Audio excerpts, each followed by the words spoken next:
Hello, everybody, and welcome to another episode of Blood on the Razor Wire TV, where we bring it to you real and we bring it to you raw. Hit the like button, hit the subscribe button, share the video so we can get these subs up, and also make sure you leave a comment. Comments are important. Today, we're going to talk about shot callers, because so many people have asked me questions about them. Are shot callers real? Are they full of crap? What type of dudes are they? And I think a lot of that has to do with that movie that recently came out. I think it recently came out, that shot caller movie or whatever. I've seen that too. So, there's interest in that. There's interest in shot callers. And for those of you that read my book, you probably know a little bit about shot callers. You've learned about Steve in the book. And, not all shot callers are bad. Sometimes shot callers are necessary if they make intelligent decisions, good decisions. And we'll talk about Steve first. Like when I went to Big Sandy, some of the homeboys came to me, Adam, Dennis, introduced me to the car, told me that Steve was the shot caller, that I had to meet Steve. I ended up meeting Steve, and I was just kind of like, this dude's the shot caller at Big Sandy? This dude's the shot caller at one of the toughest federal prisons in the system. And I couldn't at first imagine why. But, Steve had a lot of stories to tell. He had stories to tell about, robbing armored cars in Boston and being in the ADX or prison in Missouri, with all these gangsters. And, he killed people in prison. And, he filled you with these stories. And for younger guys, some guys latch onto them stories and they're fascinated. Like some people are fascinated with what's going on in the prison system.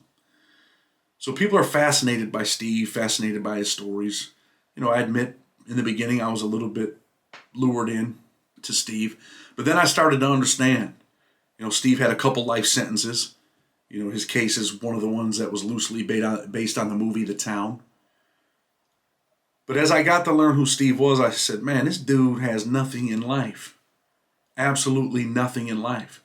So the only thing that he had or aspired to be was the shot caller. He wanted to control something. He had lost all control of his life. When you have a couple life sentences, what do you have left? You really have nothing left. So for him, it was the car. He wanted the keys. He wanted to be able to pull the strings and pull the levers. He wanted to be the shot caller. He wanted to be the boss. And what happens with shot callers is there's always people that despise them. There's always people that think they want that position. They want that shot caller position until they're in that position. And then they realize it's not what it's all cracked up to be. And even in prison, man, prison politics, let me tell you something. When you're the shot caller and there's a problem, the police come get you first. You're the first guy going to the hole because you're the shot caller. Not only that, when there's a beef, like we had beef with the ABTs in Big Sandy, and, Steve was pushing that agenda. But if things had ever really escalated or broke out, Steve was a main target. I'm sure they would have sent 4 or 5 guys specifically at Steve if there was a prisoner on prisoner riot. Steve would have been the target because he was the shot caller. He was the guy that the other groups or other gangs or cars, they disliked. They hated this dude, man, for real. A lot of people hated Steve, even people in the car. And some of those people were people that wanted that position. They wanted to be the shot caller. They wanted to pull the strings. Because at the end of the day, some of those guys had nothing left. So shot callers could be bad. Shot callers could be good. But people like Steve, I said in the book, he was a dope fiend. He was a junkie. I didn't want a dude that was getting high on dope telling me what to do. And then he tried to take a lot of the young dudes and tell them to do this or do that. Go steal this for him. Go make this wine for him. Go hide this for him. Hold on to his knife. I'm like, nah. To me, that's not what a shot caller should be. A shot caller shouldn't be someone that wants to direct you to do things for them. Nonsense things. Sometimes in prison, there's things that have to be handled. There's business that has to be handled. And, other people that seen these prison shows, I'm sure that sometimes you got to put in work. And the shot caller will be like, yo, look, man, I need 3 guys. And I need to handle this business right here. There might be a guy that comes on the yard that's a child molester. And if he comes on the yard, you got to handle your business. He's got to go. Things like that. But Steve, on the other hand, he wanted you to smuggle sugar in your boots out of the chow hall. He wanted dudes to hold his knife. He wanted guys to, hide his wine. And that's just the type of shot caller that's like full of shit. Then you have other guys that are shot callers where, they make good decisions, man. People respect them. Most people respect a good shot caller, right? And, I can say this from experience. There was a dude at Big Sandy named Bam. And Bam was the brand shot caller over there, the ABs, the Aryan Brotherhood. And to a certain extent, I had respected that dude. He was a big dude. He had some size with him. When I seen him on the compound, he carried himself well. I thought he made good decisions. I'm sure that he made some grindball decisions where, people were extorted, things like that. But all in all, the dude made good decisions when it came to other races, prison politics, things like that. Not everyone wants to be the shot caller when they become the shot caller. Because you also have to deal with, I know this might sound crazy, with bickering amongst prisoners, dudes in your car. There's issues, man. There's issues. Dudes dislike dudes, and it's almost like some of these dudes will go tell the shot caller on you, And sometimes you have reps and units. Each unit has a rep. And this is the guy you go to if there's a problem. And if the problem can't be solved in the unit, then you go to the big homie. You go to the big shot caller. Someone like Steve, and he would resolve the matter however, usually with violence. He'd say, all right, you know what? Dude was wrong. Go get him. That's it. Get him out of here. So shot callers aren't what they're all cracked up to be. And ironically, we'll talk a little bit about the paisas.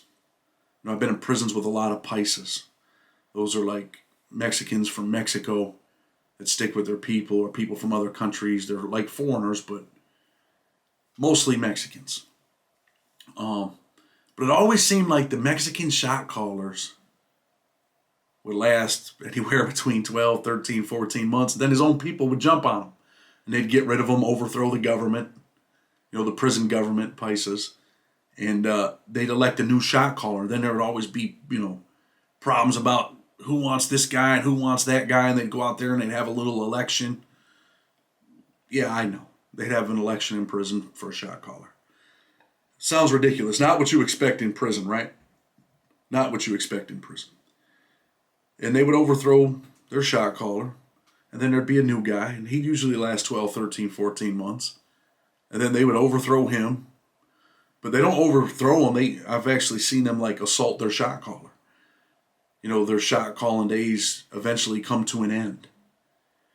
And we could talk a little bit about the Mexican mafia. I was in Big Sandy with, some of them dudes when they took all the Norteños off the yard and they started bringing all the Southsiders in there. And they brought the shot callers over there. And I had seen one of their shot callers, Mexican mafia dude, Black Hand. Everybody respected him. I can personally say that I think that's the most dangerous gang in prison. And, we'll get into that in another episode. But I say that because those dudes move. When that shot caller says move, he don't care. If he tells them, man, stab the warden, they're going to stab the warden. If he tells them, yo, go stab this dude, they're going to stab that dude. 99% of the time, or else there's dire consequences for them dudes. So when you've seen a Mexican mafia shot caller, Black Hand on a yard, you've seen power. You've seen a lot of power. When I was in USP Lee, they started bringing a bunch of Serenos there, and they brought a shot caller there, a Mexican mafia dude by the name of Fox. And I remember when that dude came out on the yard, the police respected this dude. The warden respected this dude. They specifically asked that dude, that shot caller, said, hey, where do you want a table at out here in the yard? And he told me, I want 2 tables. I want one here and I want one there. And the next day, they were putting in tables. They had tables because they had just brought all them dudes to that prison. And then they went in the chow hall and they said, hey, man, where do you want tables at? And he told them where he wanted tables for his people to sit. And they respected him, and they put those tables in there. And one of the craziest things I seen with this shot caller, one of their shot callers, was I actually seen one of their shot callers slap one of their dudes. Dude did something, he slapped him. The shot caller slapped the dude, slapped the soldier. And the soldier looked at him and he touched his face. He said, what did I do, big homie? What did I do? And whatever they, had going on, and he told them what they had going on. But the dude actually slapped this dude, man. Like a father slapping his son for being disrespectful to his mother. That was one of the most shocking things I ever seen a shot caller do. One of the most shocking. So now, like I said, man, when we talk about shot callers, they call shots. They make decisions. If there's a beef on the yard, that shot caller might say, hey, man, get your knives together, man, we're going. Steve had done that on a few occasions, pump faking at times. He had done that with the Aryan Brotherhood of Texas, had us all come out there with knives, had us all dressed, suited, and booted. And in Big Sandy, we had separate yards. They would lock you in the soccer field yard. They would lock you in the baseball yard. Then you would have to wait for the move in order to get to the other side of the yard. So the ABTs were on one side of the yard. We were on the other side of the yard. And, there was a beef. And for Steve, he wanted to overthrow the ABTs. He wanted all the white gang members off the yard in his mind. This was one of his control things. So as a shot caller, he went out there and put us all on the line. Put us in danger. I mean, would we have won? I don't know. We had 80 dudes. They had about 30. So we probably would have won. But they ended up politicking it out through the gate because they were on one side, we were on one side. They had an hour. They ended up politicking it. Things worked out. We didn't crash. And we went on about our business. A month later, Steve did the same thing. Shot callers for all the white gangs wanted to have a meeting with our car. We went out there 80, 90 deep. Now with all the white gangs, they probably had about 50 dudes. And it was about to get real. I thought that was the one time when things were going to snap off. People had bocce balls. People had knives. People had horseshoes close by, rocks. Sometimes you see these big old rocks on the yard in prison. And people were ready. And again, they politicked it out. So talk about another shot caller named Ace. Ace was a guy that had about 350 years for armed bank robberies.